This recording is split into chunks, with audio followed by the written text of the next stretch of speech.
Hi, everyone, and welcome to Murder and Merlot. We are a true crime book club podcast. I'm your host, Tara. And I'm your host, Michelle. How's it going, Michelle? It's going pretty good. Mm-hmm. I'm confused because it's Monday, but it feels like Sunday, but that's okay. Yeah, we're recording on a different day, but it'll be fine.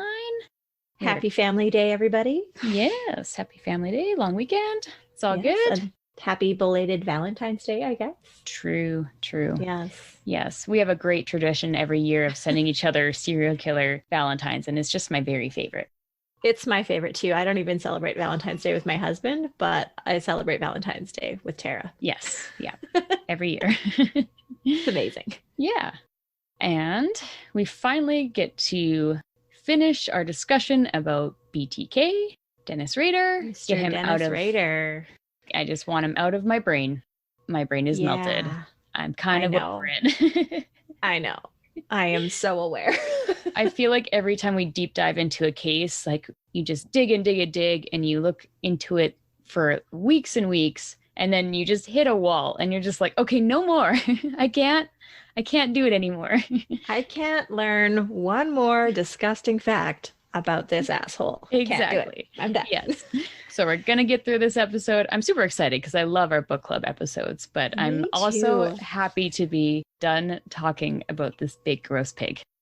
Me too. Yeah. So, shall we? Yeah. All right, friends. Grab your glass and get cozy. Let's book club it up. Tink, tink. All right. So, the first question, I kind of moved it around a little bit on us, but I felt like there's two books that we're discussing, so I felt it flowed better if we talked about who and why we chose these books first. Right. Before we dug into anything else. Mm-hmm. I found Serial Killer's Daughter at Costco, last year? Mm-hmm. Mm-hmm. And then I stole it. Yeah. And I was just drawn to it in the book aisle and picked it up, flipped through it, and put it in my cart. And then Tara promptly stole it as soon as I brought it to work. Yep. And yeah, it's just been on our reading list since. And then when we were stuck after Mindhunter, we both kind of agreed that we should do that one. And then we also knew when we were going to do Serial Killer's Daughter that we would do a more Raider-based book, not just his daughter's side of it. And I went to Amazon and I just was like, okay, yeah, where's all the BTK books? And this one was drawn to me just because I'd heard lots of good reviews through the Morbid podcast about it. So I chose it. I was very close to choosing John Douglas's BTK book, but I figured we read his books. We just fangirled about him for so long that we're like, okay, we should probably switch this up a little bit. Yeah, exactly. But I think it's a good combination to do a Serial Killer's Daughter and then also pair it with another book that would give us kind of the more grisly details, because I knew Kerri Rawson's book wouldn't go into those details, which is absolutely fair. Like, no daughter should have to go into those details, those sick and twisted things that their sadistic father have done. So yeah, I think it was a good choice to include Confession of a Serial Killer as well. Yeah, and I'm really happy we did it that way because it gave us a really interesting perspective on her side of him. Yes. Especially because we read Serial Killer's Daughter first, and then we read Confessions of a Serial Killer. So I think it was a really well-rounded perspective, like all of the different angles. It was really interesting. Yeah, I really enjoyed both books for that. So yeah. Excellent. Did I miss anything? Anything I forgot? No, I don't think so.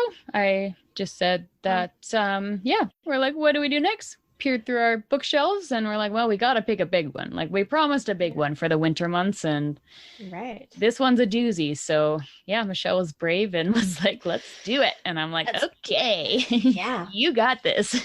Yeah. Awesome. Should we dive in? Let's do it. All right. So we're starting today by discussing Serial Killer's Daughter. Do that one first, and then we'll discuss Confessions of a Serial Killer. So Serial Killer's Daughter is written by Kerri Rawson, and the synopsis for the book says, in 2005, Kerri Rawson heard a knock on the door of her apartment. When she opened it, an FBI agent informed her that her father had been arrested for murdering 10 people, including 2 children. It was then that she learned that her father was the notorious serial killer known as BTK, a name he'd given himself that described the horrific way he committed his crimes: bind, torture, and kill. As news of his capture spread, Wichita celebrated the end of a 31-year nightmare. For Kerri Rawson, another was just beginning. She was plunged into a black hole of horror and disbelief. The same man who had been a loving father, a devoted husband, a church president, Boy Scout leader, and a public servant had been using their family as a cover for his heinous crimes since before she was born. Written with candor and extraordinary courage, A Serial Killer's Daughter is an unflinching exploration of life with one of America's most infamous killers, and an astonishing tale of personal and spiritual transformation.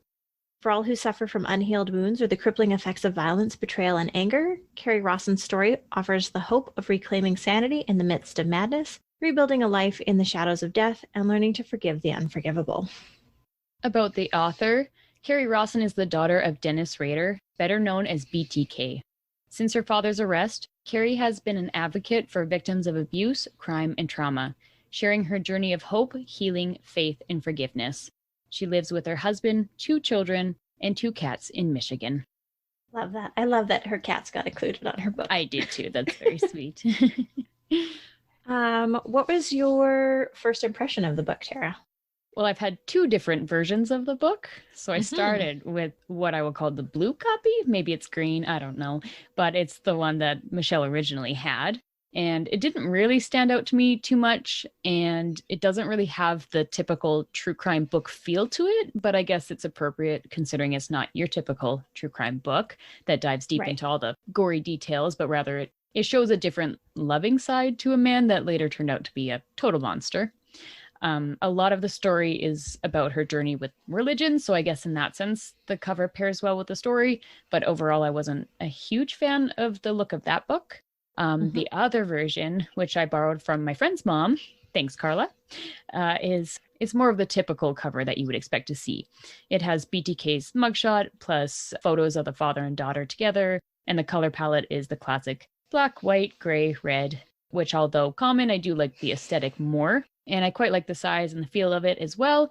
And this is one of the only books that I have read all the way through with no audiobook. So that was important that it felt comfortable. That's awesome. Because, you know, awesome. I'm a cheater. But there are no audiobooks for either of these books that I could find anyways. You only have so many hours in the day. That's right. Cheat away. Yeah, what were your thoughts? So my first impression was, like I said, me standing in the Costco book aisle and, you know, back when we could actually go places. Right. Those were the days. The word serial killer drew me in and I was like, must pick up. And then I realized that that dead-eyed, hairy-armed dude on the cover was BTK. And I was like, oh, yeah, I need to buy this. Yeah, you do. And the book itself is nice. It's a good size. There's a picture of Kerri as a child and her dad on the cover and the words, "My story of hope, love, and overcoming." And like Tara said, it's not your typical true crime book. It's like, it's pretty. It's pretty. Exactly. Yeah. Yeah. It's pretty and feminine, I guess. Yeah. It's very feminine, which I think that's good for her book. Like, I think it makes sense. Telling her side of the story because of everything she went through, I think it's very fitting for the book. And there's also lots of pictures in the book that showcase Kerri's memories of her dad through her life before his arrest. There's pictures of them camping, hiking, you know, eating ice cream, Christmas mornings, and at her wedding, which are all fascinating to look at those. And you're like, this guy just looks so normal. So normal. But that's interesting because my version of the book does not have any pictures except for the ones on the cover. Yeah. Oh, that's interesting. I know. Neat. The only thing about the book that I don't really care for is the pages on my copy have rough edges. Yes. And it bothers me. They're not smooth. Instagram They're really rough. Yes. I saw it. Me. And I thought it was quite funny, but I'm like, I understand. Yeah, I don't know. It takes away from the feel of the book or something. I don't know. Right. Neither of us have read any other books that Kerri Rawson has written because this is her only one. So, right. If she were to write another one about her life, I would probably read it actually. Yeah. Or just like dealing with trauma and all of that kind of stuff because she is an advocate. If she wrote a book like that, I think that would be pretty interesting. Yeah, I definitely would probably read it. Yeah. And so what did you know about the subject before reading the book? I'm not going to lie. I've never done a deep dive into the BTK case before, probably because I knew it would piss me off, honestly. I have done some light researching and reading on the internet in the past because I'm a weirdo like that, and I'll do it randomly. But I know I listened to the Dennis Rader episodes of Serial Killers, podcast. It was years ago. And so I was aware of the main points of the case, like the bind, torture, kill aspect, and that he had been installing security alarms in people's homes, and that he was an absolute doorknob and sent the police a floppy disk. And they told him that it couldn't be traced back to him. So I was well aware of that part because I think it's the best thing ever. Fantastic. But other than that, I didn't know much about the murders themselves until I started reading the books. Listen to Morbid's coverage of the case and watch some documentaries in preparation for this series. Yeah, I didn't really know much about her dad's story at all. Like you said, I knew that he bound them, tortured them, killed them. Yeah. I knew he was a family man. I knew he was a church leader, but didn't really know anything else because I'd never taken the time to dive into him. Yes. But I know everything now. Yes, now we know everything. All the things. We would have known more if, Mindhunter would continue their series and come on, Netflix. With the BTK aspect of it, but no. Right? Do you think this book is overrated or underrated? So the reviews for this book are all over the board. Yes. Either people love it or they hate it. Totally. And I would say it's neither under or overrated. It fell in a nice in-between place. The people that hated it were because they really wanted the gory details of BTK. And there are other books for that. Like no daughter should have to write that. So no, she doesn't want to have to go through all of the details that we had to go through. No. Yeah, no. I really liked it. I think it's just kind of sat middle ground, and I don't agree with the people that hated it though. Yeah. What about you?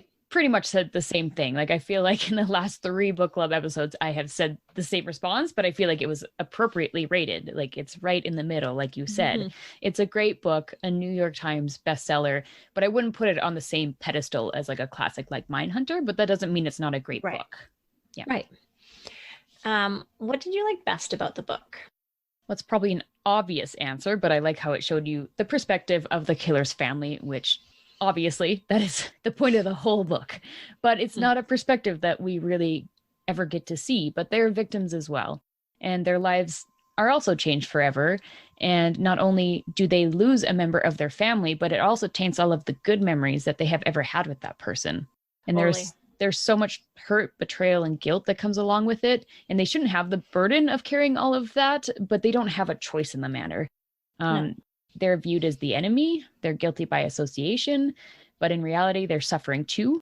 And they also have to face the decision of whether or not to forgive the person that essentially ruined their lives in order for them to be able to move forward. And that's not something anyone can really understand or have the right to judge because we're not in their shoes. Totally. And I agree. I loved that she shared what her life was like before, and then how her father's actions broke her and her family, and just gave a very interesting look into the lives of the family of a serial killer and how damaging it is. What did you like least about the book? I hated his letters to her once he was caught. I hated them. Yes. He's so nonchalant about his crimes and accusatory to his family for not communicating with him. Like he's mad that he's being treated differently than he was prior to the truth. Again, it's his narcissism that I hate. Like it's just, I hate him. Yes. Yeah. We mentioned it in our case episodes, but the part where he said that his family was not very Christian for not writing him letters, like I just could not believe it. That just pissed me off. Yes. What about you? That should have been my response, but I did say something different. I had actually started reading this book a few years ago when I stole it from Michelle, and I was having troubles getting sucked into it. I just felt like at times there was unnecessary detail, like what color the dishcloth was hanging in the kitchen or what everybody was wearing all of the time. And I mean, I find her memory very impressive because I can't remember what I ate or did 2 days ago, but she seems to remember like everything in picture perfect clarity. So some details were great for setting the scene so you could really envision it, but at times it was a bit too much and it wasn't really pulling me in to find out what would happen next. But after reflecting on the book, I feel like perhaps she was stalling as she was trying to work up the courage to talk about the really heavy stuff. So maybe that's why it took so long to get to that point. But that's entirely conjecture on my part. That's just the feeling that I got. My other thought about that would be, because we talked about it in our case episodes about how trauma solidifies your memories. Yes, and yeah. I found that part interesting, actually, because she could remember all of those details. And it was like, oh, because this like huge traumatic thing happened and you're just like trying to find the normal in your everyday. So the color of your dishcloths and, you know, what your mom was wearing or whatever. Right. And I totally get all be related to that trauma. Yes, definitely. And like, I know like the night where the neighbor was murdered, like I totally get that. I can see that connection. There was just some parts of the story that kind of deviated from what it seemed like the total story, but it is her story in the end. So it is all relevant.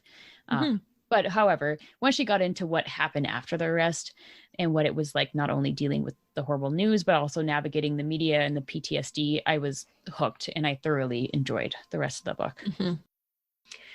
And so I threw this extra question in. Yes.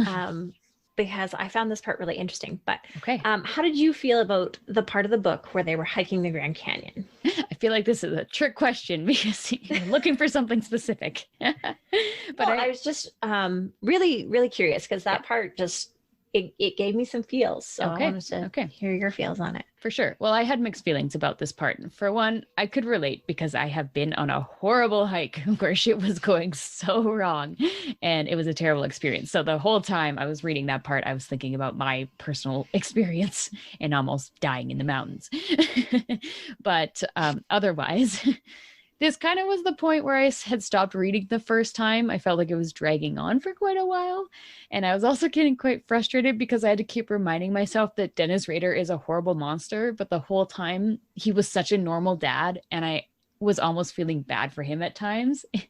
I know. It just made me mad because I was like, no, he's a bad person. Like, remember that. But he's such a normal dad though. So it's hard. Yeah. Yeah. So I found it exceptionally eye-opening, but also like anxiety inducing. Like I felt tightness in my chest the whole time I was reading it because I was like, oh my God, they're gonna die in the Grand Canyon. I know they're not gonna die in the Grand Canyon because he goes on to do terrible, horrible things. But I'm like, is his son gonna die? Right. For those of you that haven't read the book, there's multiple chapters where he decides that he's gonna go hike the Grand Canyon with his daughter, his son, and his nephew. And they're not prepared well. His son got sick. He left his son behind. And then he let his son hike a heavy part of that Grand Canyon trail by himself. Which, like, so many things about that. I was like, okay, this is awful. Yeah.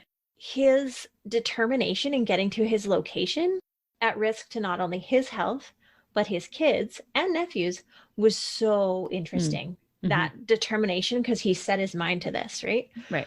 The fact that he decided to leave his son behind because he was sick, to let him do the very dangerous hike alone and to meet up with them later is so telling about how once he set his mind to something, it did not matter. Nothing was going to stop him. Yeah. He also was not as prepared to do that hike as he thought.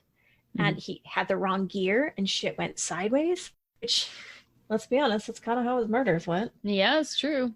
Definitely. So he thinks he's like, so educated in this department and so prepared, but when it actually starts to happen, nothing goes right. Turns out he's not prepared at all. No, and I just found it really interesting how he was like, yeah, we're hiking the Grand Canyon. I've done my research. I know all this stuff. Yeah. But then he really didn't. Yeah. It's like as soon as something goes sideways, he can't handle it. When it doesn't go perfectly planned, it's like, nope, can't deal with it. Which, you know, I can kind of relate to because I'm a planner. I need to know all the things. I need all of that. But I think we're both planners, but we both have done well in vet med, and that shit, as much as you try, you can't plan it. You need No, to you cannot. Nope. react quickly. And I think we both do well at that. So you can absolutely plan, but you also have to know how to deal with situations when they don't go as planned. Right. Yeah. Interesting. Do you have a favorite quote from the book? And would you like to explain why? Yes. So I kind of talked about this in our case episode, but I'm going to read the actual quote from the book. Quote, when I was in 7th grade, I'd stayed with a friend and her mom told us that not far from their house, someone had thrown a cinder block through a lady's sliding glass door. The lady had gone missing and was later found murdered. I remember eyeing my friend's door warily. From that time on, I didn't like glass doors. 10 years later, I called Dad to ask what he thought about the little place I wanted to rent. Then, 4 years after that, I learned he was the one who threw the cinder block through the sliding glass door I was told about in the 7th grade. That door belonged to Mrs. Davis. End quote. And so she did this often. She would recall something traumatic from her childhood and be able to line it up with her dad's horrible deeds. With the glass door, she was worried about the one in her apartment, and her dad assured her that she would be safe on the 2nd floor. He's like, yeah, you're no problem. Yeah.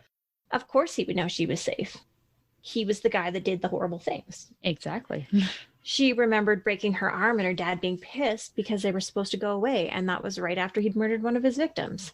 And I just found it so interesting how she was able to piece together what was happening in her life. At the same time, her dad's life was so drastically different. Oh, yeah. It's insane. I have no words. Like, if you look back in your childhood and like, oh, yeah, all these like seemingly normal events for the most part, and then they're all now tied to horrible things. Like, I can't even imagine. Like, all your memories are tainted. Even ones that aren't directly connected. It would be like, oh, but what was my dad doing at that time? You know, you'd always have that thought. Yeah. Totally. Definitely. I know you have a couple quotes that you liked from the book. I do. I have a few. I'll start with a shorter one in my explanation. Then I have a longer one. And then I have a really quick one. So bear with me. Okay.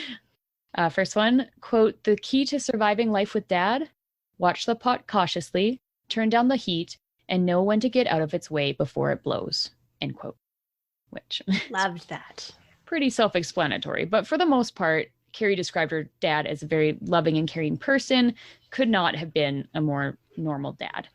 However, she does acknowledge that he had a temper and his family had always known what to look out for and what to do in order to prevent him from totally losing it.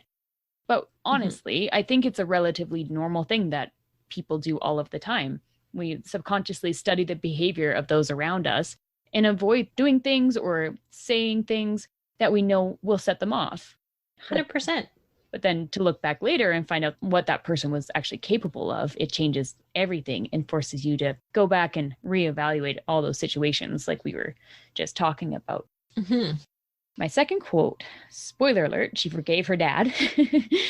But if you're here listening to a book club discussion, you should expect spoilers if you haven't already read the book. But, quote, I'd been holding on too tightly to the bandages I wrapped around my wounds years ago, wearing my armor to protect my heart from getting hurt again. I wasn't just holding out on my dad and myself, I was holding out on God.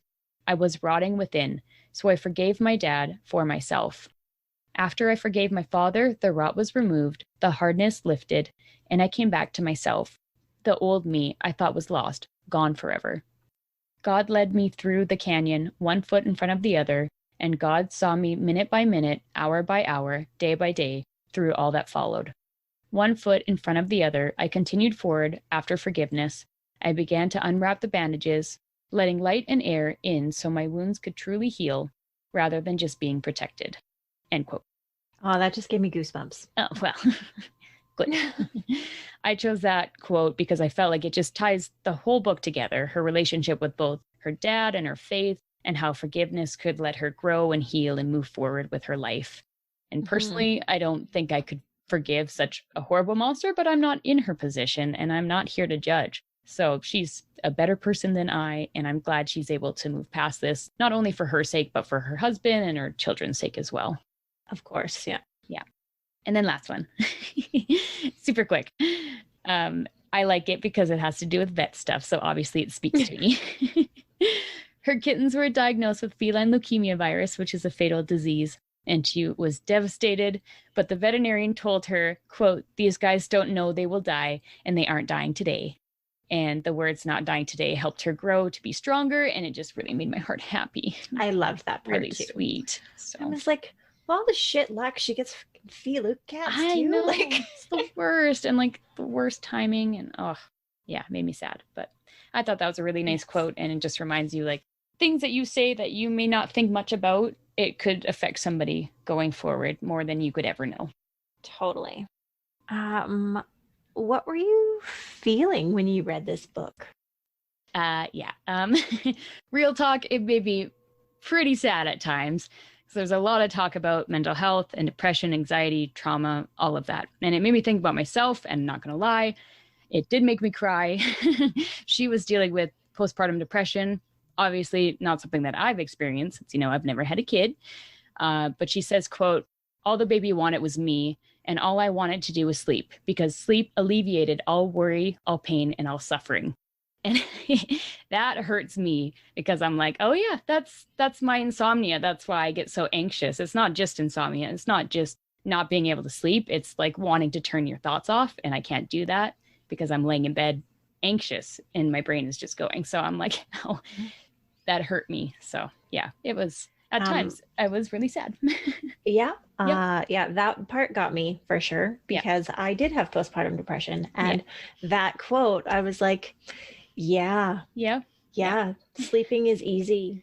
Like, everything stops hurting when you're sleeping. I know. You can just so shut those thoughts off. But if you can't get to sleep, then it's that's the worst. Yes, I felt I was kind of triggered by that, actually, but I was like, Even reading that right now, I feel triggered. Yeah, but it's amazing that she's able to talk about that.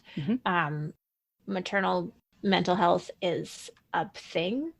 I unfortunately am 1 in 10 that was diagnosed with postpartum depression and anxiety, and it's not fucking fun. Oh no, God, straight up, not gonna tell you it's fun. Yeah. But thankfully, I had good people in my life and a good doctor, and I got medicated, and my babies are everything. And you're the best mom, truly. Oh, thank you.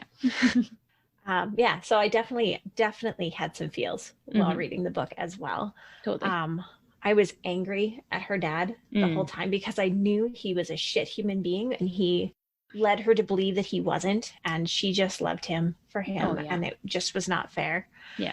And I was so sad for her. I was just so sad. The trauma that she had to fight through, and like, it wasn't just one trauma. It's like, she has PTSD, she's got postpartum depression, she's got like suicidal thoughts. Like, it's so many things. All of this crazy mental health stuff, and she just kept plowing through. And eventually got the help that she needed, and I found her really inspiring as well. Her strength was like amazing. I just kept thinking, if I found out my dad was a shit human like BTK, I would never be able to face another day. Oh yeah. Oh, 100%. Right? Like, never ever be able to face another day. So huge respect for her. I think she's brave. I think she's strong. I think her family is brave and strong. And like, she's bringing light to all of these mental health issues that she had no intention of bringing light to, but she did. Yes, exactly. And it's kind of, I don't know, I feel like it's the first of its kind to like talk about it being on the other side of this whole situation, because it feels like, oh, you can't talk about it. Like, you're not allowed to because you're not the victim here. But it shows like, no, they absolutely are. They are a victim. Absolutely. So there's a lot of people that are affected by situations like this that don't get to share their voice. At least they don't feel like they can. So it's awesome that she's able to come forward and put that out there. Yeah. What were your favorite pictures included in the book, and why? Well, I don't really have a favorite picture, because they pretty much all have her dad being a normal dad in them, and he has a punch me face. Mostly the pictures just made me sad for her. Yeah. Because they're so like, normal, and like, they're so normal. And like, she has the picture in there. She's like, this is the last time I saw my dad. Yeah. And he's just normal. and he's with her and her husband, and they're just like smiling at the camera, doing normal, human things. Right. And I mean, I don't have pictures in my book, but I know the pictures that you're referring to. And it's like of all walks of life, all those big milestones and everything. He was there for it all.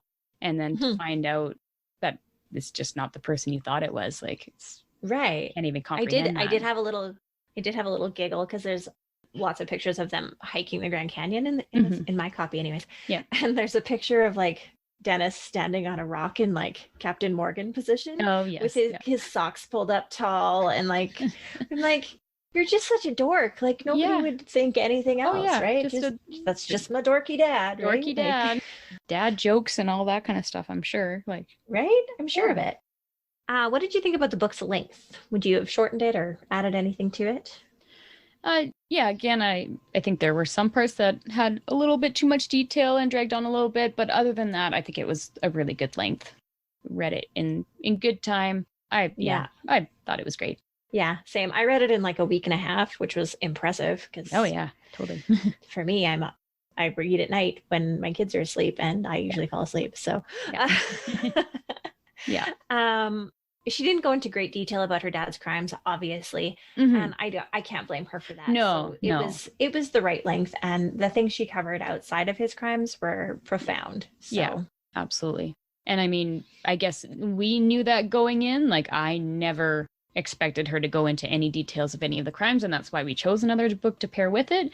But yeah, I guess some other people don't feel the same way. They think there should have been more detail, but I don't agree with that. I disagree. Yeah. If you could hear the story from somebody else's perspective, whose would you want to hear? I would love to hear her mom's side. Yeah. I kept thinking through the whole thing. What about her mom? Like, is her mom okay? Like, yeah. Oh, my heart just like goes out to her. Like, oh yeah. Even reading the other book, I would just kept thinking about his poor wife. Yeah, I know. Poor Paula. Yeah, it breaks my heart. Yeah, I said the same thing. I mean, it's Kerri's story to tell, like a serial killer's daughter, but again, like Paula's perspective, the mom, it would have been very interesting. And her feelings now would be interesting too. Absolutely. And also, like, well, Kerri didn't have any inkling at all that anything like this was going on, but Paula did catch him 2 times in some pretty serious bondage. So that'd be an interesting perspective to hear, just to see what she was thinking at that time and all of that. Yeah. All right. On to our favorite question. Yes. What song or songs does this book make you think of? Okay. I just have a couple. I didn't go overboard. I thought of A Father's Love by High Valley. And I feel bad for adding this song because it's a really sweet song, and it describes the father-daughter relationship that they had before their arrest. It's taking care of her vehicles and her home, and that was his way of saying, I love you. And I feel like that's what it was before all of this changed. Yeah, that's beautiful. Yeah. And then I picked Hold On by Kansas because I really wanted to include a song by Kansas. Obviously, they're in Kansas. But the song itself is pretty soothing. It talks about innocence dying and encourages you to keep moving forward, which she obviously had to do, and that was not an easy battle. And then my last one that I picked was Blown Away by Carrie Underwood, because it's about her dad being a mean man, and she was praying that a twister would blow away their house because you can't wash out the sins and the pain out of it all. So I thought it was pretty relevant, especially because after BTK's arrest, no one had ever stayed in their family's home again, and it was eventually torn down. So I was like, yeah, that's a good one. Very fitting. Yeah. What did you pick? Wow. The first one I picked is Beautiful Trauma by Tink. And I just love that song. It's powerful, and it's just all about overcoming your trauma. And ta-da. Yeah, exactly. I also put Faith by George Michael because her faith in God got her through so many things. So many things. She couldn't have done it without him. Yep. This Is Gonna Hurt by 6 a.m. because honestly, it's gonna hurt. It's gonna hurt. Yeah, pretty self-explanatory. Wicked song too. Yeah. Nice. And this one's cheesy, but Survivor by Destiny's Child. Oh yeah, but that's appropriate. Yes. Yeah, that's lovely. What questions do you still have? I have a few. How does she feel about the true crime community in general? Like, I'm curious to know her thoughts about others being interested in true crime as we are, and if there's anything she would change about how people talk about these types of cases. Yeah. I'm sure it's definitely not easy. But if she understands the interest of it all and all of that. Also, how she was told about her father was obviously had a huge effect on her, and it was a big part of her PTSD, and it always replayed in her head. So does she have any suggestions as to how those conversations could be done differently? And I know regardless, the news is going to be devastating and all of that. Like, obviously it's huge news, but is there a different approach or wording that should be implemented in these situations? And that's just the manager in me picking apart conversations, wording, body language to find out how it could be done better. Love it. But I'm curious about that because it seems like the person that was sent to tell her the news was not experienced in that field. So I wonder, like, does that happen often? Like, are there protocols? Like, I'm very curious about that. Yeah, they should write a protocol about that. Totally. And then what has the overall response been since coming out as BTK's daughter? Like, are people generally supportive and understanding, or has there been a lot of backlash? Because I know I've seen a lot of mixed reviews, like on Instagram. Some are actually honestly pretty upsetting to me. Like, I saw people literally saying, fuck you, Kerri. Like, this is not okay. You're not a victim. And that broke my heart. I can't imagine, like, finally having the courage to, like, come forward with this story and then being told that you're not a victim. You're not allowed to talk like that. You don't get any sympathy. Like, come on, people. Have a heart. Keyboard warriors, like, go away. Yeah. You have no place here. Yeah. So I guess in that question, I hope that overall it's been positive and it's helped her. Yeah. What about you? My only question is, seriously, how's your mom? Like, yeah, I need to know. Is she okay? Yeah. Oh, that's sweet. What did you Google while reading the book? I Googled Kerri herself, book reviews and pictures mostly. Yeah. What about you? Pretty much the same, mostly pictures of Dennis being a family man. But then, of course, when you search pictures of Dennis Rader, there's a whole lot of other disturbing pictures that come along with it. So my prepare yourself. My recommendation is not to do that. Yes. Just don't. Yeah. You'll probably regret it, but if you choose to do it, that's on you. Also, like I mentioned previously, I looked up interviews that Kerri had done, and I watched a lot of footage of BTK's confession, which I've said it before, but it will make you mad. Sure will. And if you listen to our full case episodes, you will already know my feels on all of that. But yeah, it'll piss you off. Sure will. Yep. Yeah. If you had the chance to ask the author one question, what would it be? Yes. Or a person involved with the case? Yes.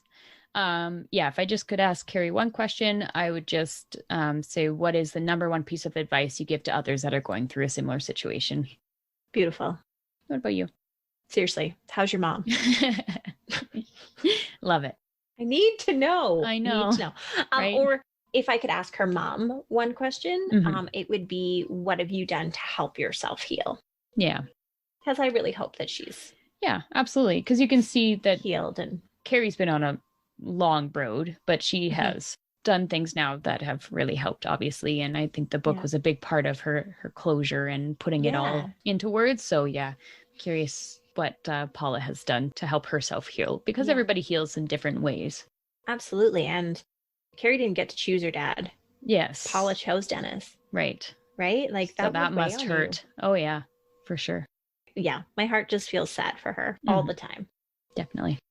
We kind of already answered this question, but would you read more books from this author? Why or why not? Yes, I would. I thought I cut that question out. Still there. Absolutely, I would. She just doesn't have any more to read. Yep, exactly.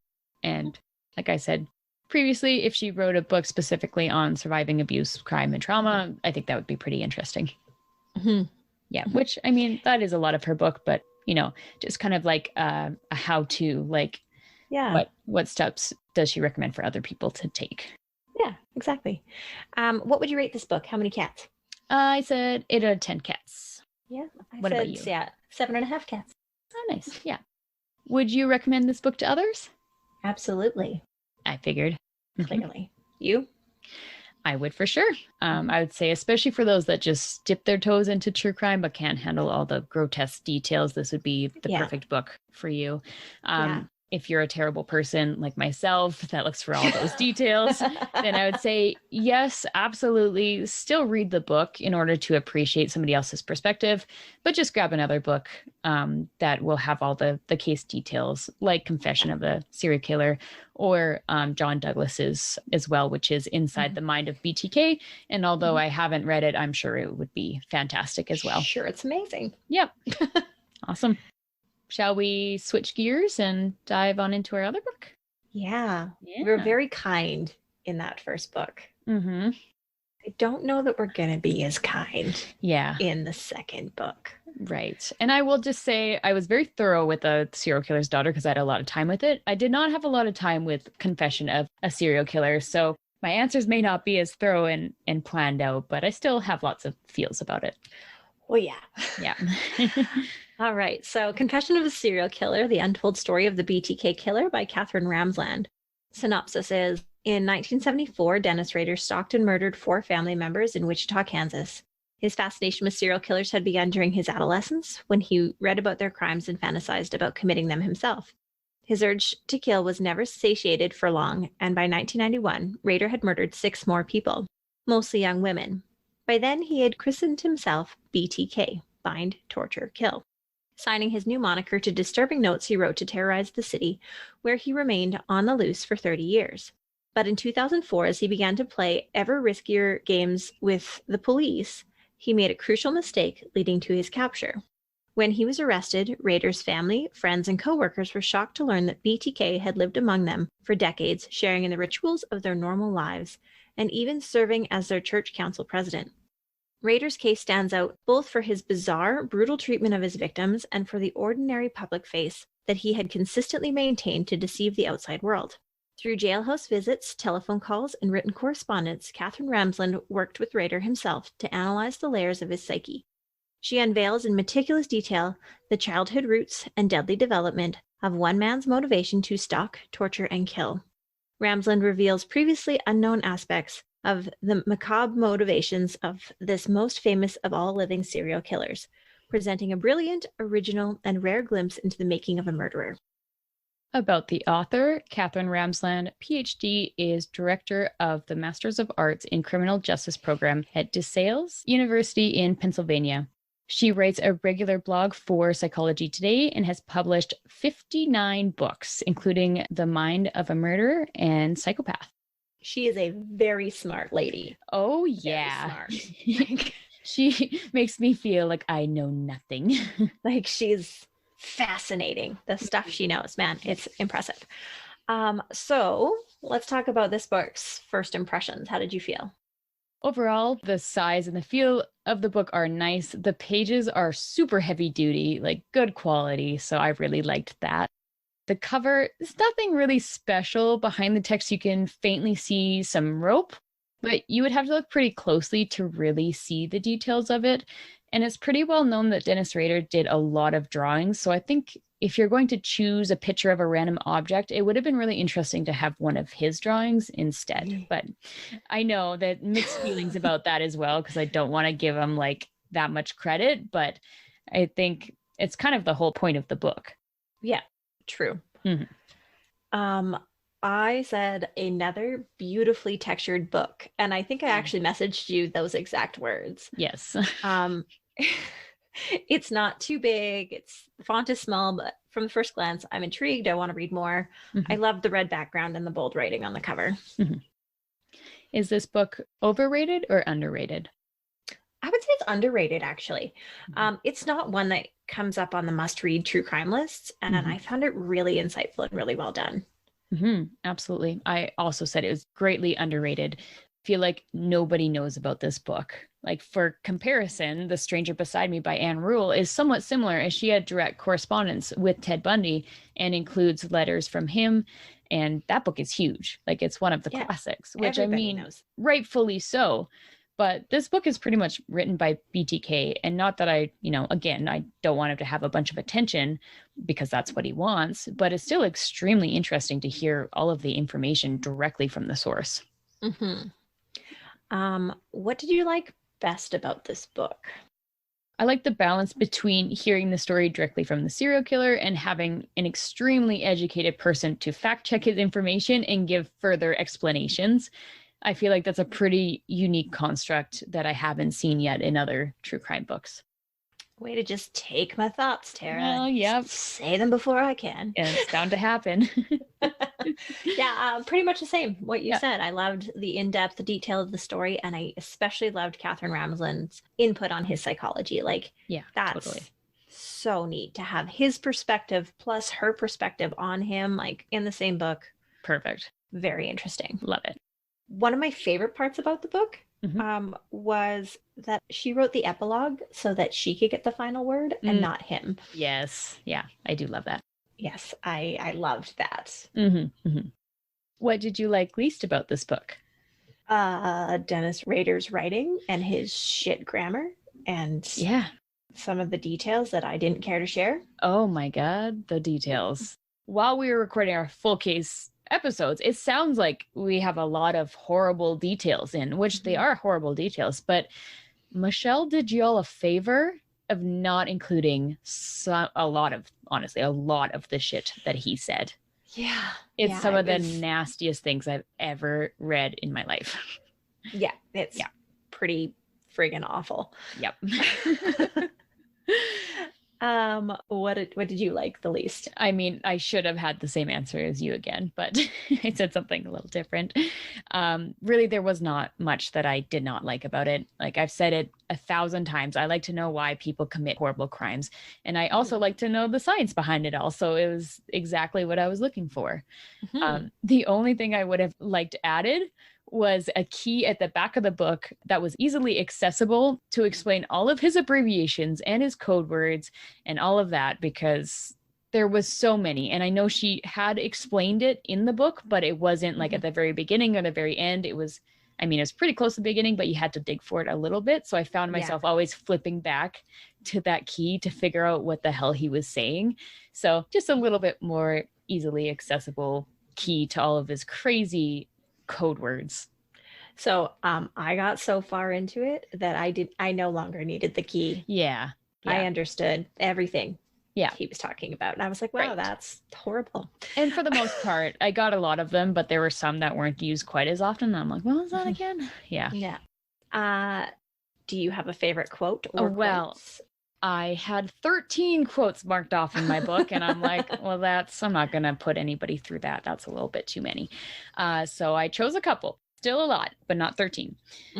Okay, so this is a quote directly from Dennis Rader. He said, quote, "I did not fit into the normal profile of a serial killer. Why were there gaps of so many years? Bottom line, I was always on the prowl. Much like hunting and fishing rituals, you're planning, checking gear, perhaps reading and studying books or magazines. For the hunter, it may be a new gun or sporting gear to help him with a big one. For the fisherman, a new rod, reel, special lures, and a secret fishing hole to locate. In a way, this fills the gaps for the day-to-day in the field. The hunter might target practice, the fisherman might practice casting in the backyard, throwing a practice lure into the kid's wading pool.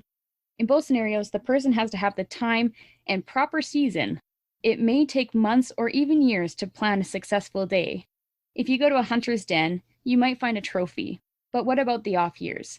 Yes, he may have been in the field, with only minor kills or fish catches, and minor stories to recall or brag about, but they will always remember and have memorabilia for the big day." End quote. Obviously, that speaks to me because I am a hunter and a fisherman, and I'm just like, wow, I've honestly never considered serial killers in the same light as what I do for my hunting and fishing, because I do all those things. Like, unless you're a hunter, you don't have the perspective to know how much time and how much planning and research and preparation that it takes. And for him to put it out like that really disturbs me, because I don't want to have anything to do with this man, but I'm like, damn, that's what we do. That quote made me uncomfortable. It was one of the ones I had written down and I didn't choose it. because it made me so uncomfortable, because I was like, Totally. ugh. Because the last thing I want is to relate to this human being ever. I'm not a hunter. I'm married to a hunter, and I know and love lots of hunters, but made me feel icky. Same here. And then I have a couple really short ones and then a longer one at the end again. Quote, "It had been a long time from the last time Factor X exploded in my world and shattered somebody else's." And I thought that was interesting, even though I'm like, I don't want to give him any credit. Right? Yeah. Another one. This one made me laugh. There's a couple that just made me laugh out loud. Quote, "When I cut the line, the police should have thought about this being related to BTK, but they didn't. That was my trademark." Because you're the only criminal ever to cut a phone line. Right? Nobody's done that before. Nobody. Obviously, they're all connected. Every time that he wrote, like, that was my trademark when he's talking about how he drank water, I'm like, or he cut the phone line, I'm like, you're a doofus. No, it's not. Let's see. Another one. I think this one just made me mad. Quote, "I tied her up in different positions and took pictures. I did not use the altar. I was bad and disturbed, but I still had respect for some items in God's house." End quote. And he's, of course, talking about Maureen Hedge, who he took to the church. He took one of the victims, a dead body, into a church and took horrible pictures of her, but he still respects God's house, and he's still a good Christian. Yeah, that guy's going to heaven for sure. Oh, for sure. Okay, and then I have one more. So this is not Dennis Rader's words. This is from Katherine Ramsland. Quote, "While their acts are shocking and extreme, serial killers are human. Working from within the human experience, we can track their psychological trajectories towards murder. Here I list some human characteristics: overestimating our willpower, idolizing ourselves, daydreaming about power, indulging in secret behaviors that keep attracting us, deceiving others and keeping secrets, experimenting and exploring, attempting to control addiction without help, presenting different faces for different situations. Most people can relate to this list on some level. Whether we like the idea or not, we overlap in some ways with people like Dennis Rader, Ted Bundy, and John Wayne Gacy. If we want to understand serial killers and perhaps develop programs for treatment and prevention, we should not categorize them as monsters who are too different from us to comprehend. They are more extreme, they are more deviant, but they start as human beings. Somehow, they take the experiences they have in common with all of us in different direction. How does this happen?" I love her. Such a smart lady. Oh, it's fantastic. And I mean, I'm so guilty of it. I'm like, they're all monsters. You know, I've called them all the names in the book, but she's like, no, we have to recognize that they're human beings and they've had a lot of similar experiences that we have. We just have to find out what made them different and what made them choose just more extreme. a different path. So that was a really interesting perspective that I don't generally think about. Yeah, I know. Okay, let's hear your quote or quotes. This one's very similar to your first quote, but it's much shorter. Okay. It's from Dennis Rader himself. Quote, "In the grand scheme, there were really no off years for me, as people believe.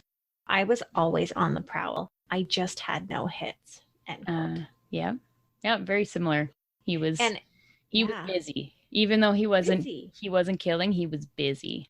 And it stood out to me because it's a very common understanding that he just stopped being a creepy creep, right? He just lived a normal, healthy life and it was fine.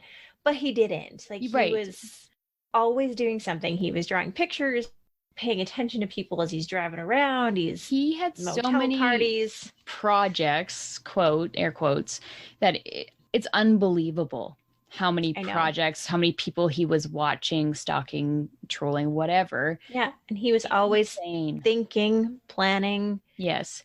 Hoping, and one part that I thought was really interesting, I didn't include the quote, but his drawing that we had talked about, his slick ads where he will take pictures of other people and then basically draw them into porn, draw bindings on them.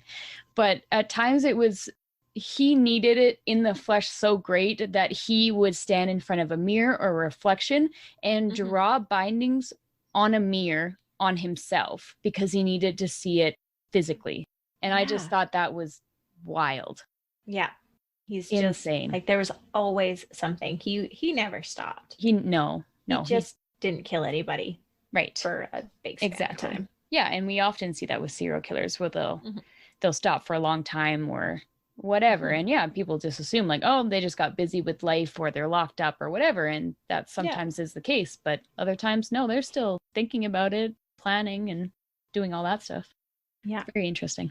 Yeah. And the other quote I picked was from Katherine Ramsland. And I love that you and I both picked hers as the last quote that we liked because she gets the last word.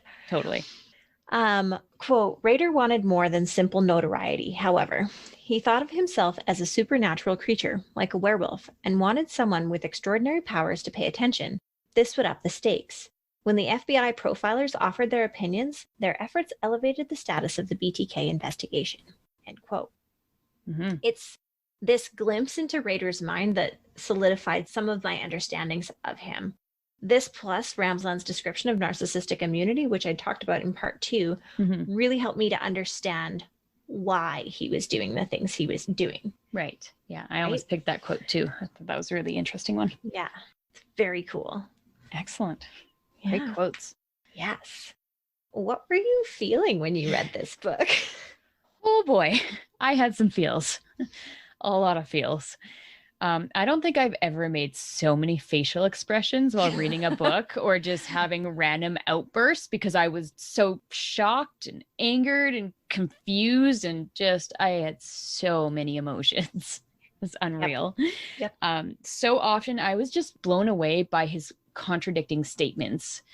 My favorite one being he was talking about how later on in his career, he was getting pretty old for, a serial killer. He was 59 at the time. And that meant he was so much smarter. But literally on the next page, he talked about his final attack. He was planning on using a potato in a sock as his weapon of choice. Sure was. And I was like, excuse me? Like, you thought you were so smart and cunning. But no. Smart. But you're going to use a potato? You are a potato. You, sir, are a potato in a sock.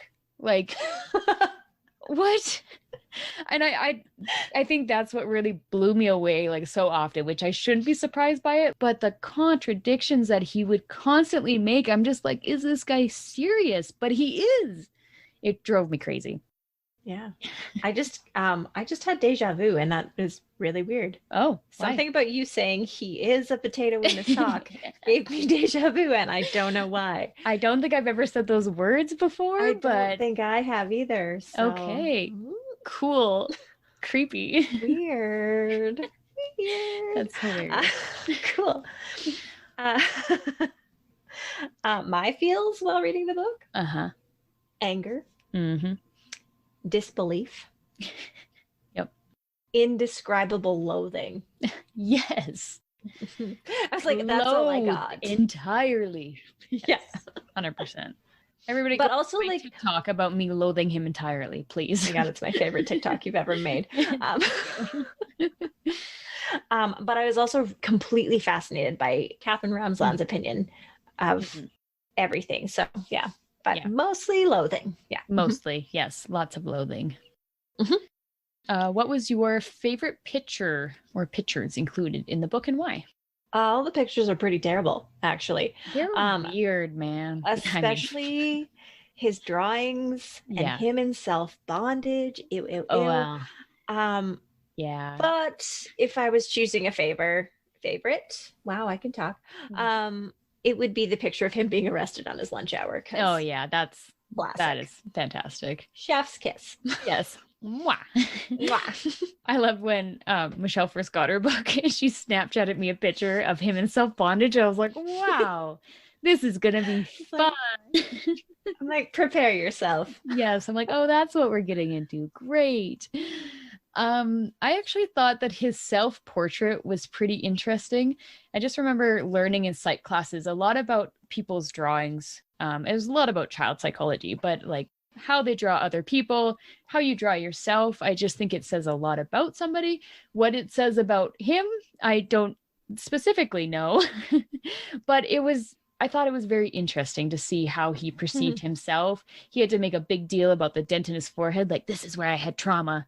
Like, he's, you know, he has to make sure everybody knows that he had bumps along the way. But I don't know. I thought it was really interesting. It was also creepy. It was creepy as hell. I'm going to actually find it. Hold on. Some book ASMR. Barbie dolls. The silos and stuff, like crazy. Oh, like his detailed sketches of what his perfect murder barn would be. Yeah. Bleh, gag. Yep. But his self-portrait, I thought it was really interesting because his like skull is like the top of his head is huge and then his face is tiny. And it's like, are you trying to say that you're like have a big brain, like you're so sophisticated or what? Because that's all I get from it. No. But I'm sure like a psychologist could break that down and be like, yeah, this is his thoughts.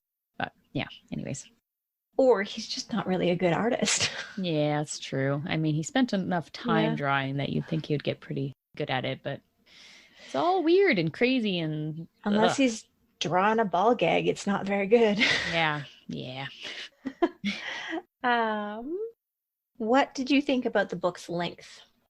Overall, I liked the book's length. It wasn't too long, although it kind of felt that way when I was trying to read it really, really fast so we could record this episode. I felt like I was in school again, really, like cramming for a test. But anyways, the length was great. At times it felt a little bit repetitive, but that was BTK himself explaining 50,000 times that he liked the number 3. Like, I get it. I understand. Right? You have to say it one time and I get it.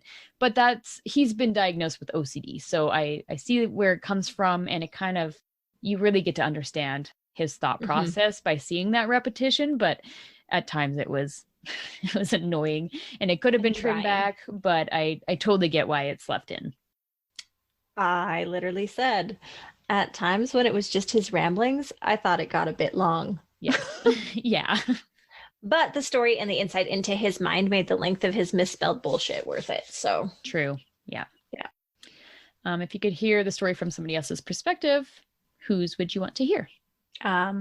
Besides Paula's, because we already talked about that. John Douglas's, and I may have to read his book. Yeah, that's right. Yeah, I do want to know what he thinks about BTK as well.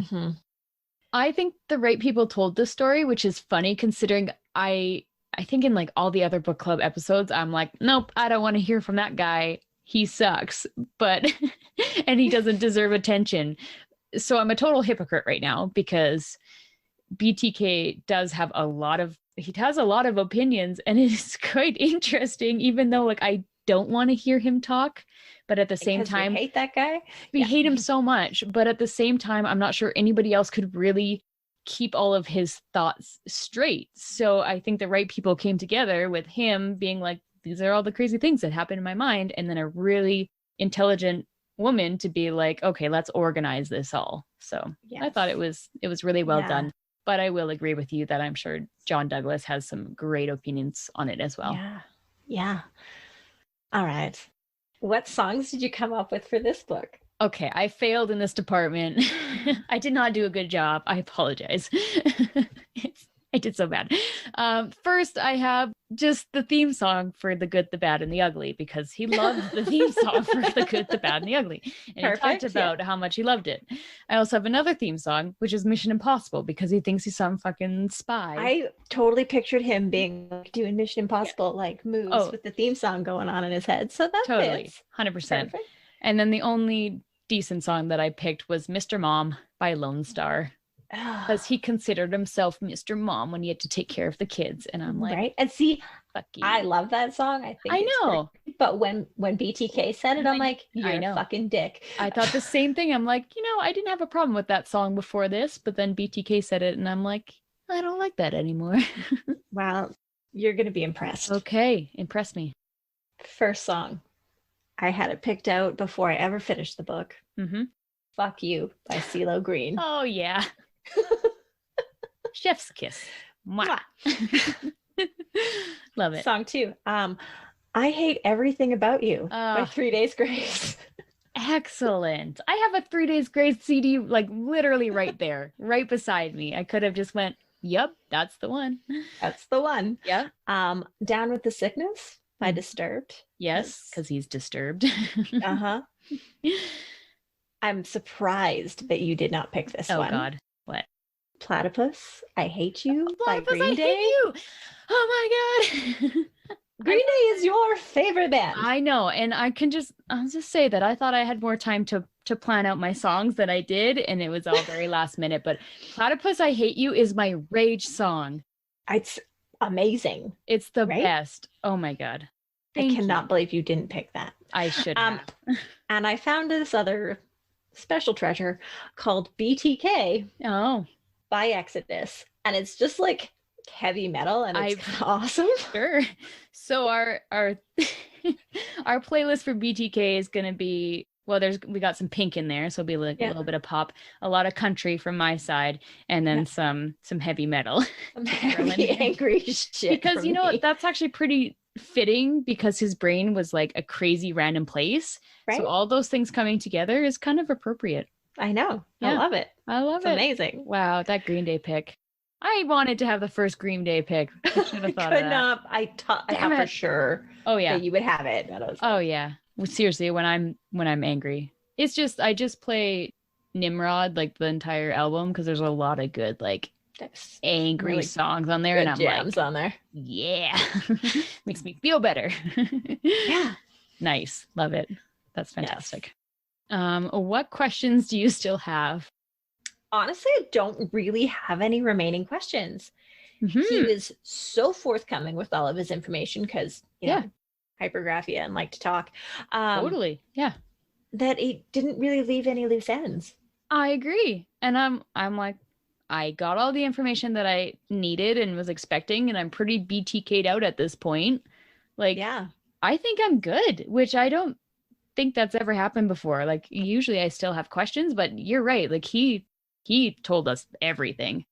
Absolutely everything. Like too much. A little bit too much details, but like he could have not shared a few things. That would have been fine by me. Yep, exactly. But no, yeah, I was quite surprised. I'm like, I don't think I actually have any more questions about BTK.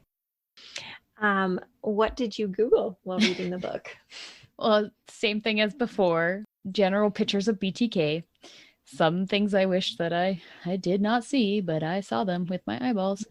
I also did Google some of the other serial killers that Dennis Rader talked about, because he is obsessed with other serial killers. Like, he liked to study their work.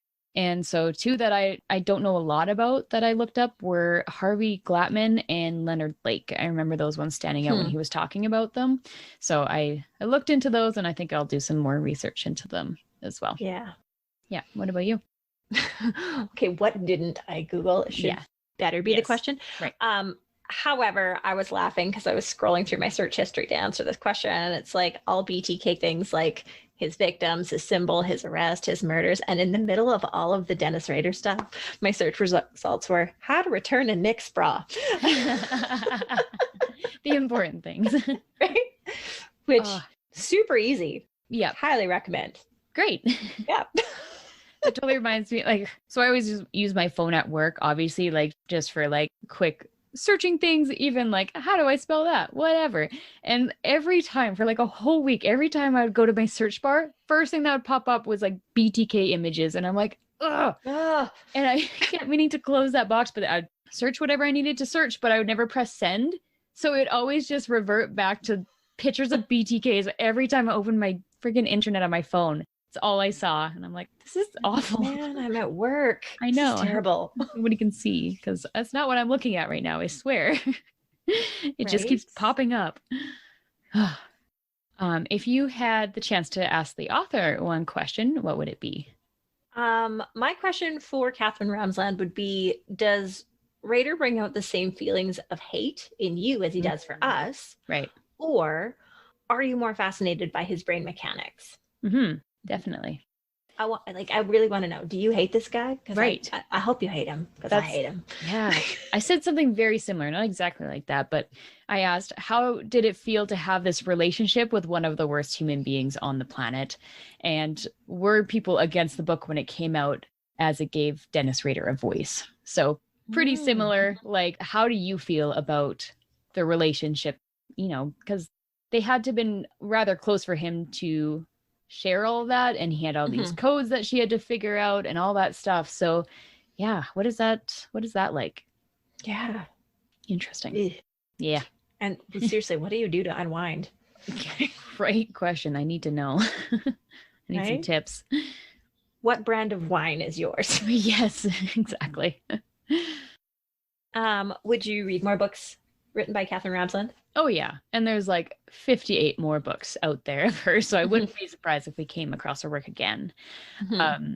Actually, I don't know if you realize this, but in If You Tell, because I just recently reread it again, the end that we liked so much, that was kind of like an evaluation of the whole scenario, was by Katherine Ramsland. I knew her name was familiar. Yes, me too. But that's where it's from, is he had the end, like kind of epilogue in If You Tell, to kind of evaluate Shelley and Dave Notek's whole psychology and the psychology behind like how her kids could forgive her and, you know, still have contact with her and all of that kind of stuff. So amazing. It was very interesting. Good catch. Yeah. I love that there's like that's the second time that that's happened about a previous book. Right. I was just recently rewatching Unsolved, and while I was watching Unsolved, Labyrinth was in the actual show, like the book Labyrinth that we read, and I was like, oh my god, there it is. Or John Douglas being in, you know, the Green River book, which of course John Douglas is in so many cases. He's going to be in lots of ours going forward, I'm sure. For sure, but it's so exciting when you're like, oh my god, like I know them. Not that we know them, but we know them. That's super cool. Yeah. Oh, my turn to answer. I was like, my brain just like, totally like, what am I supposed to do here? Yeah, there's the circle dots that, you know, loading. That was happening. Yeah. You can just cut that blank part out. That'd be good. I don't know if I kind of like it. Funny. I definitely think I would read something else of hers. If I was looking for a book on a specific person and she'd written one, I definitely would read her thoughts on it. Yeah, absolutely. She is a smart lady. She's very smart. Yes. What would you rate this book? I rated it 8 out of 10 cats. Nice. I rated it 8.5 out of 10 cats. Ooh, look at us in our 0.5s tonight. I know. Weird. Yes. And would you recommend this book? Yes, I would, especially for those specifically interested in the BTK case. This is an excellent book to really get into his twisted mind. It's a pretty intense read, though, so for those that are not fully committed to the true crime and like the disgusting details, then it might be a little bit too much, but for the most part, it's very recommend heavy. It. Yeah. For other marauders like us, I would recommend it for sure. Yes. For those of you that like to dabble, probably not. Maybe not. Yeah. There's a lot of, we've said it 1,000 times, there's a lot of disturbing details. There is. Yes. And we had some beautiful humans send us messages with reviews of Serial Killer's Daughter, and I love them all so much. And we loved hearing their thoughts, and they all said we could share their thoughts with you. So these were all from Instagram, and Rebecca E said, I've been interested in true crime for a few years now. I read true crime books, listen to podcasts, and watch documentaries. When I learned about Kerri's book, I was immediately intrigued. You don't often get the perspective of a relative of a serial killer. I knew about Dennis Rader, BTK, but I didn't know anything about his family. It was fascinating to have a first-person account of growing up with a father who seemed normal. Kerri described him as a family man who was well-respected in his community. This made his crimes even more shocking when they were discovered. Kerri was traumatized to learn that her father had committed such horrific acts. I can't imagine what it would be like to be in her position. It must have been so awful to learn as a young adult that your father had tortured and killed people. There were many insights into Rader's family life and how he acted around his wife and children. For the most part, he seemed like a good father, but there were times when he would become angry and lose his temper. His family had tiny glimpses of the monster he kept hidden inside. I would have appreciated more about Kerri's relationship with her father, more that examined that connection. Sometimes Kerri went on for a while talking about life experiences that had nothing to do with being a serial killer's daughter. If I could have another perspective on Rader, I would be really interested to see what his wife had to say. Same, girl. Same. I wonder if she had any inkling of the man she married and what he was really like. I would have preferred a longer book that went into more detail, but I still think Kerri did a decent job writing it. I would recommend it to others for the rare bit of insight from the relative of such a notorious serial killer. I rated this book 3 stars. Excellent. 3 out of 5 stars, I'm pretty sure is how she rated it. Yes. Yeah. Thank you, Rebecca. That's fantastic. We really appreciate you sending in your thoughts about the book. That means the world to us. Yes. And then we have another response from Fabi's Outdoor Library. I am a true crime junkie, so when I saw this book in store, I knew I had to pick it up. I feel mixed emotions when it comes to it, though. She expressed hurt when it came to her father and even complains about how they checked on the victims' families but not hers. I truly didn't know how to feel about it. I also had a few issues about how repetitive it was. It mentioned the spiritual aspects of things numerous times and sometimes felt like it was a spiritual journey. With that being said, I appreciate the thread of the dark humor as she tells her story. I especially enjoyed the last half of the book where it truly picks up and starts to get very intense. I hope people realize that this book is more than just a true crime book, but also a moving account of someone's life that most of us can hardly imagine going through. Reading this book was nearly impossible, and I ended up coming to the conclusion that a memoir should not be rated. If you haven't read this book, I would say go into it with an open mind. And I love that. I love that. I love your comment about a memoir should not be rated. That's lovely. I totally agree because it's 100% their story to tell. And it may not be written how somebody else wants it, but that's not their decision. It's 100% the author's story. So thank you so much for that input. I really appreciate that response. Yes, love it. Thank you so much. And our last one is from Leslie Olson. She said, I found the book to be both intensely heartbreaking and fascinatingly disturbing.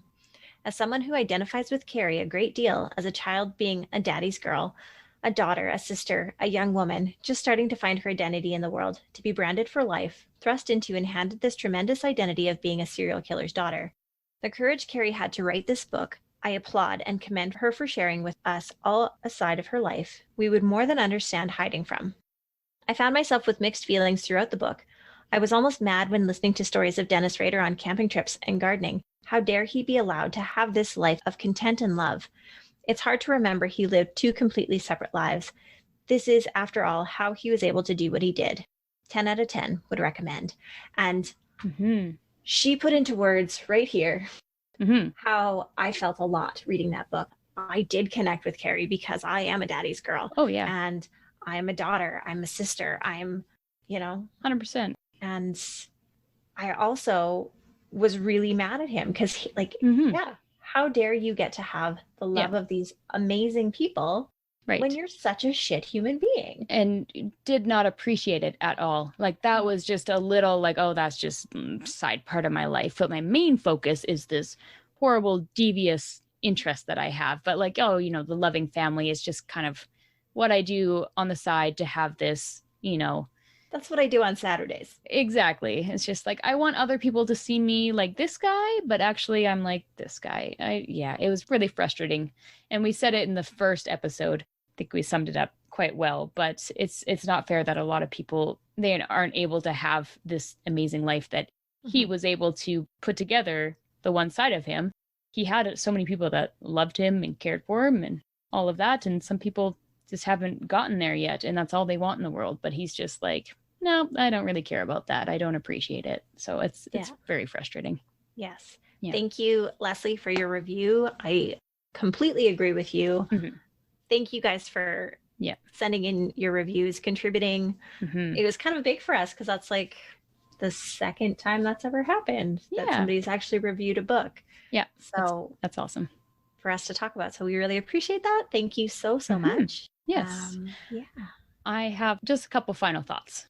So I just want to, get all my thoughts out about BTK so I don't have to dump all the BTK. Go back into it. To Dennis, I hold a lot of resentment for Dennis Rader. To me personally, the things he has done are vile and unforgivable. but I have clearly already expressed my feelings about this man, and I don't want to give him any more space in my brain. I will, however, remember the lives that he took, as they were beautiful human beings and not just names associated with a monster. That's all I want to say about him. To Kerri, if you ever end up listening to this or any of our coverage of your father, I'm sure it is not easy. We have a lot of strong feelings about what he has done, which I'm sure you can understand. Just know that in no way does that affect how we feel about you as a person, even though I wouldn't blame you if you took it personally. You are strong and so courageous for putting yourself out there and sharing your story. And we support you in your journey and for your advocacy for victims of abuse, crime, and trauma. So thank you for sharing your perspective of the family, which is often overlooked.